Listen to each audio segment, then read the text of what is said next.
To the left of the steering column, there is the switch for the headlights. So it has off, parking, headlights on, and the automatic function, and then fog lights are controlled here. And then there's a dimmer switch for the interior gauges, which I show all this in the night video. This button, this dimmer switch is for, there's a little tiny light for the center. It kind of shines out, kind of like an ambient light, but it's more like a little moonlight. That's for that, that's what controls that. Now, if this vehicle did have ambient lights, that would be the control for it. There's also a tilt and a telescoping steering column that locks in place here. I'm sitting in the driver's seat checking it out, and I have the driver's seat all the way back and all the way down to give you an idea of the potential legroom here. There's lots of room this way, but this right here tends to get in the way a little bit for me anyway. But yeah, there's, I mean, if you're 6 feet tall like I am, should be really no problem other than this, you know. So as you take it for a test drive, make sure this is not getting in your way when you're driving. It just seems like it extends out a little bit too far, and just I'm constantly resting my leg on it. So the steering wheel is nice and thick and rubberized, soft, comfortable, really good, nice feeling leather wrap steering wheel. The stitching on the inside is little, I mean, it's the kind of sticks up a little bit, but it's not really a big deal. Feels good, looks good. Which Jeep has always done a pretty good job with their steering wheels, especially since they have the buttons on the back. It says the volume for the radio here on the back. You see these buttons back here? There's an up, down, and a center button. Same thing here on the left side. It's designed to where it just lines up with your fingers when you're driving like this. So the fingers line right up with it. The one here on the right is the volume for the radio up and down, and the center button is the audio source. Here on the left side is the up and down is changed to the tracks or radio stations, and then the center button is the presets on the radio only. The cruise control is here on the right side, and this doesn't have the adaptive cruise control or anything, so it's pretty basic. You just turn it on, set it with either one of these, resume and cancel. Here on the left side, it has the two separate buttons, one to answer your phone and one to hang up. So I like the way it has a separate button to hang up when you're on a call. These buttons right here, the OK and these arrows, correspond with the screen. We'll get to that in a minute. Windshield wiper controls for the front and rear are here. And then the turn signal is here, and of course the dimmer switch as well. Now it has the automatic high beams when you put it in the automatic function here. Okay, so the gauges, it has a traditional gauge and a digital screen as well. So tachometer, RPM gauge there on the left. On the right is a speedometer. In the middle, this is a customizable screen. It's to some degree customizable. So right now I have the outside temperature here, and then I have the range there. Now those things can be customized. Nice big digital speedometer in the middle, engine coolant temperature, and then there's the fuel gauge, odometers at the bottom.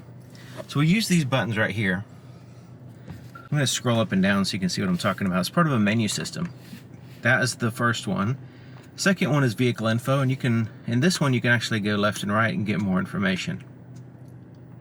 Scrolling down again, driver assist systems, which this one just has a very weak lane keep assist system. It doesn't like follow the road or anything. It just kind of bounces you away from the line and just kind of alerts you that you're going too close to the line. This one is your fuel economy. The next one is your trip. It has trip A and trip B. You can reset those independently. Scrolling down again will be the status of your stop-start feature. Audio, whatever your radio is doing, will show up here.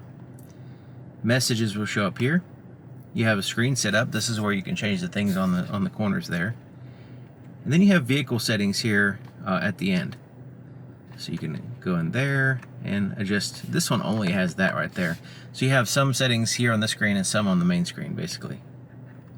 Then you scroll down again, it goes back to the original one, which is the digital speedometer.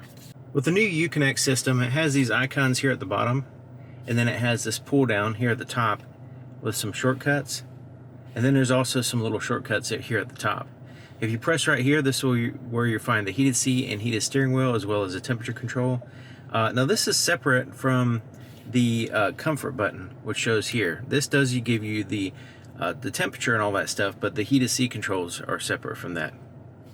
You have a separate button here for that. So you have front seats, and then there's the seats right there. That's the climate control. There's the home button, which you can customize these. whatever your radio is doing will show up here. It has AM, FM, satellite radio, Bluetooth. You have different sources here. You can adjust the audio in here. So we saw the comfort. You can pair your phone. Here's vehicle information. This basically is a shortcut to the settings, the vehicle settings. And you have the controls here. You can view the rear view the backup camera, even though you're not in reverse, which is pretty cool. You can also turn the screen off. And then if you want to turn the screen back on, you just tap it.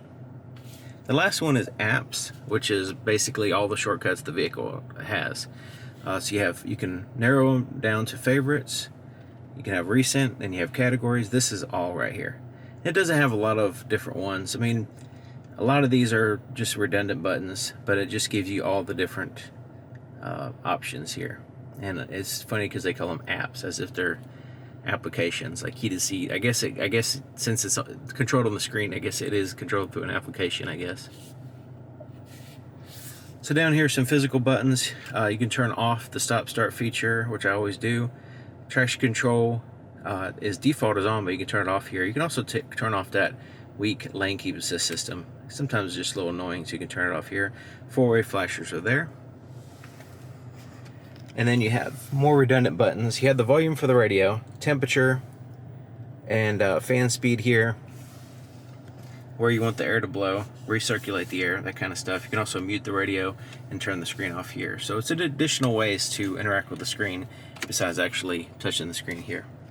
USB-A and USB-C ports, and then there's this kind of like a dump compartment right here. It's kind of in an interesting spot because when you put something in there, it falls down pretty far and it's kind of hard to dig it out. So like if I put my cell phone in there, it kind of gets wedged and it's kind of hard to get out, and it's kind of like not convenient. So it's kind of in this weird spot where the shifter's in the way.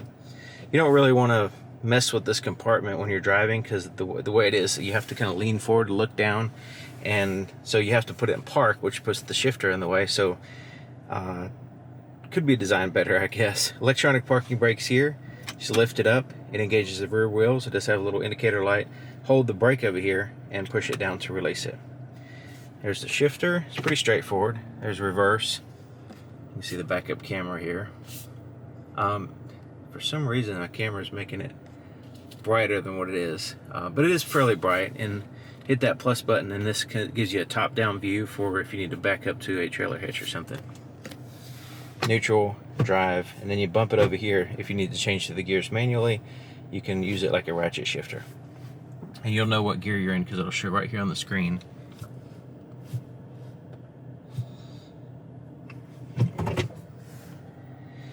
There's the drive modes. It has stand, mud, snow, and auto. And it has a four-wheel drive system is what it's called, but it's really kind of like a all-wheel drive system, really. You do have the four-wheel drive lock system, which will, you don't want to engage that kind of stuff until you are actually on an off-road situation. It's not something you want to drive around on dry pavement because it will kind of put the wheels into a bind with the system. So I guess it's a little bit more advanced, I guess, than the average all-wheel drive system. So just keep that in mind. It's not intended to just drive around all the time in all-wheel drive. You automatic unless you're actually in sand and mud or snow.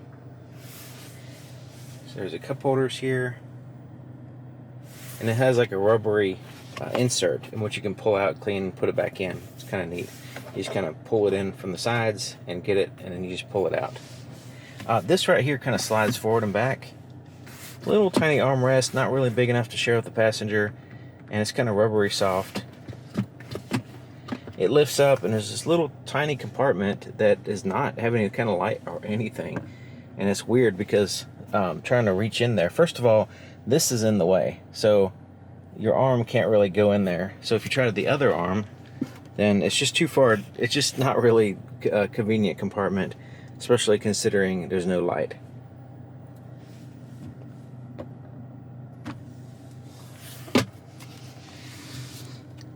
It has an auto dim rear view mirror. There's also some lights up here, individual lights. The ability to open up the power lift gate. The visors are a cloth, black cloth, just like the headliner. There's a little clip here, mirror with lights. Home link garage door opener controls are here. There's another clip on the other side. And it does slide out as well.